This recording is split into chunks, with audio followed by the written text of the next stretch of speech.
Jangan lupa like, komen, dan subscribe channel YouTube TVRI Bengkulu dan nyalakan lonceng notifikasinya.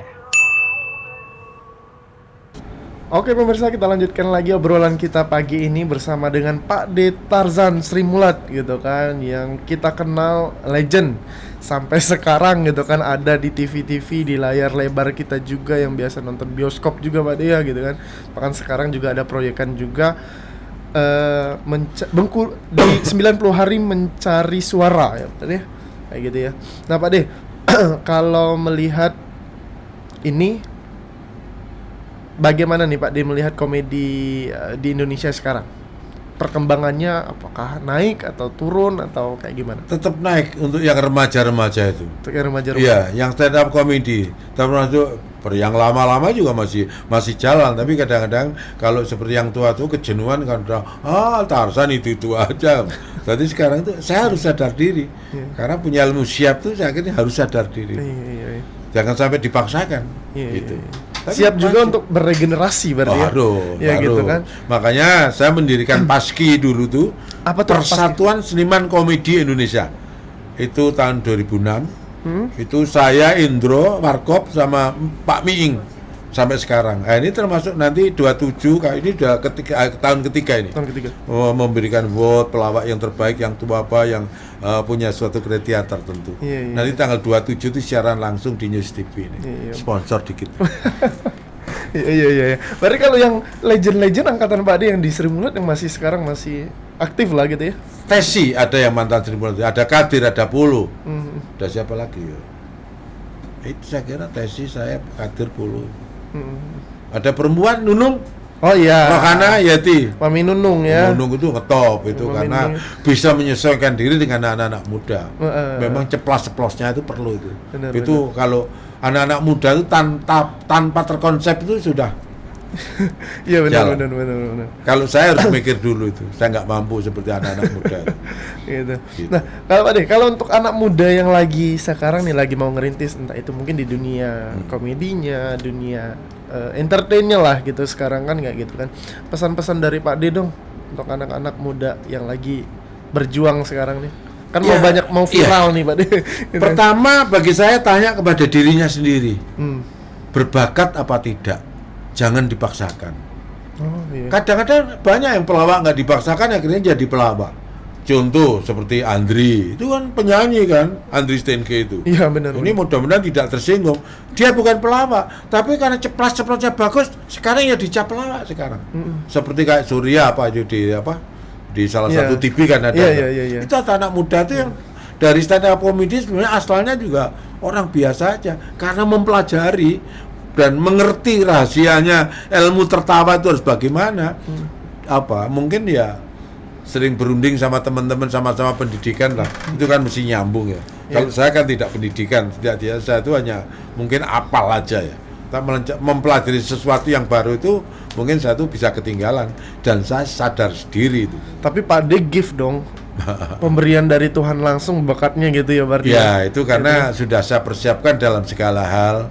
Sampai saya waktu itu berpikir begini begitu di Jakarta mulai tahun ini, pelawak ini bisa sampai tua apa tidak, tetap harus diperhitungkan.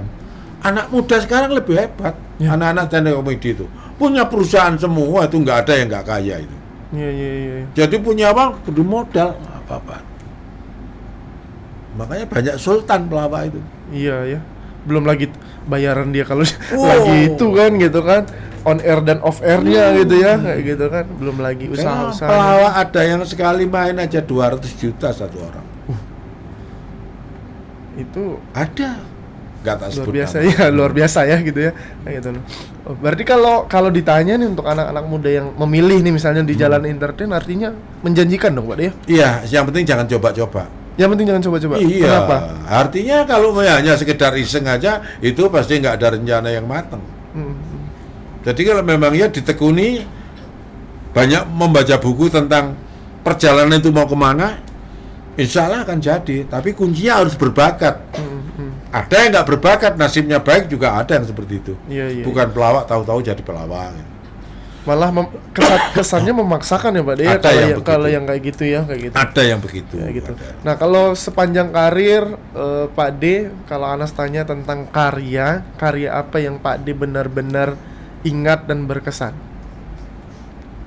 Karya di luar Di ini deh, di entah main film apa, Oh. gitu kan apa gitu yang Pak D udah buat dan disaksikan banyak orang. saya punya suatu gini, pedoman dari Sri Mulat itu begini ya. Ya. Ternyata bisa untuk film juga, termasuk film yang baru nggak tak sebut namanya. Oke. Oh, itu ceritanya sudah lucu. Jadi saya nggak harus banyol, udah ngomong apa adanya. Lihat aja nanti. Saya dengan Bunga Citra Lestari. Oke, kapan Dengan- tayangnya tuh Pak D? Lah itu saya nggak tahu, itu syuting baru sebulan yang lalu. Oh, alah, baru iya, selesai. iya, iya. Berarti soon lah ya Oh, Pak itu ya? ditanyain, wah itu lucu banget itu. Ceritanya itu, Tentang apa Pak D? waduh sebenarnya saya nggak boleh ngomong. Oh, nggak boleh ngomong ya? Iya, Oke. ini Masih rahasia. secret ya, masih rahasia Iya, ya? iya. Judulnya Iya. juga udah ada. Iya, iya. Tapi itulah, sampai nyebar putu aja nggak boleh. Gitu, nggak apa-apa. Yang di spill gitu. Hanya kuncinya itu aja. Kalau cerita sudah lucu, jangan dilucukan. Oh. Konyol. Iya, iya. Kecuali Sri Mulat. Sri Mulat juga begitu, pedomannya seperti itu. Nangis, orang harus tertawa. Lagi marah harus tertawa. Dalam keadaan jatuh harus tertawa. Tapi kan memang nggak semua orang bisa ngelucu. Nggak kan? semua orang. Ya kan? Saya sebenarnya nggak bisa ngelucu saya itu. Saya kan natural saya. Iya, iya. Makanya kadang-kadang saya itu Tarzan ini kayak bukan pelawak, kayak ditentara-tentarakan. Ya mungkin karena sering berseragam itu saya terbawa juga dengan saya. Iya, Saya iya. kan termasuk orang bisa bercanda sebelumnya. Mm-mm.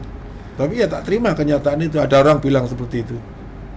Berarti banyak juga dong ada pujian dan ada komentar-komentar yang ke Pak D itu. Pujian dan cacian itu ya sudah biasa lah, Iya, iya. biasa. Gimana tuh kalau untuk orang-orang yang baru merintis sekarang yang mungkin banyak komentar-komentar jelek itu cara kita ininya gimana? Ya, kita terus tanya kepada diri sendiri mampu apa tidak.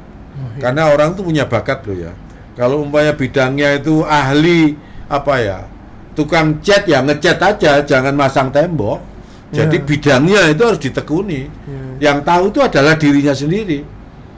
Jangan, waduh menyanyi kok itu jadi kaya, belajar nyanyi, oh, terbawa arus itu yang ya. Tapi kalau nasib baik, ya nggak ada masalah. Tapi ya jangan spekulasi. Loh. Jangan setengah-setengah ya Pak ya. Itu. Kalau mau gaspol. Nah, tapi Resiko. mampu apa tidak? Iya, Nah, tanyakan itu. lagi ya, gitu. Karena yang sekarang jangan tiru-tiru. Yang asli itu yang mampu itu biasanya. Iya benar. Jadi kadang-kadang orang nggak ngelucu aja orang tertawa. Itu ya kelihatan dari perilakunya. Nah kalau untuk kita lucu tekniknya ada nggak dipelajarin, bahkan sekarang kan udah berkembangnya udah banyak banget stand up comedy dan lain sebagainya. Anak sekarang modelnya serba konsep. Oh serba konsep Ya kan mahasiswa mesti serba konsep, Iya, iya, biasa kan, biasa. mulai dari penulisan. Nah, penulisan terus itu nanti dikembangkan, dirangkum. Banyak yang seperti itu. Tapi saya nggak mampu karena saya itu bukan orang pendidikan. Tapi Pak D suka baca kan gitu. Baca. Iya iya. Hobi baca ya. Kayak gitu ya. Oh. Iya. Berarti dirangkum gitu baru di presentkan ya. Betul. Pada betul, audiens ya. Betul, Oke. betul, betul. Gitu. Nah yang laku biasanya kelawakan atau komedi-komedi yang laku sekarang seperti apa Pak dilihat? Begini. Tertawa itu kan menular. Iya benar. Jadi sekarang kalau ada lawakan pertama keluar gitu nggak lucu tuh, belakangnya udah keringetan keluar, nggak bakalan lucu semua karena terbawa arus yang awal itu. Jadi pertama tuh sekedar dulu, lainnya tertawa ikut. Iya, iya. Itu akan terbawa. Walaupun nggak lucu kadang dianggap tertawa, dianggap lucu karena depannya udah kena duluan. Udah gong Ya, dulu. kalau perang udah nembak percaya diri tuh, wow, kan begitu. Iya. Tapi kalau tembakan pertama meleset, udah panik, keringet keluar. Udah mentalnya udah jatuh dulu. Saya pernah ngalami juga. Oh. Saya waktu di Awal-awal? Iya, saya waktu di Libanon itu saya bingung. Saya nggak bisa bahasa Inggris. Ngelawak bahasa Inggris nggak bisa. Saya tuh ini kan ada batalion Indonesia, Italia, Indubat itu Indonesia Batalion. Itu saya minta sama komandannya waktu itu. Saya tergabung di Garuda 23C ke Libanon itu 2009. Saya minta yang tentara Indonesia di depan. Aku bisa ngelucukan depan, nanti yang orang barat itu mesti akan tertawa karena tertawa itu apa menular. Iya. Jadi Ya, lucukan dulu orang-orang Indonesia, nanti orang yang luarnya baru. Iya, saya juga bingung juga, ini tentara ini nggak pernah bercanda lagi serius. Saya tak inget atau cari. Saya lagi ke toilet itu ternyata kok ya ada apa?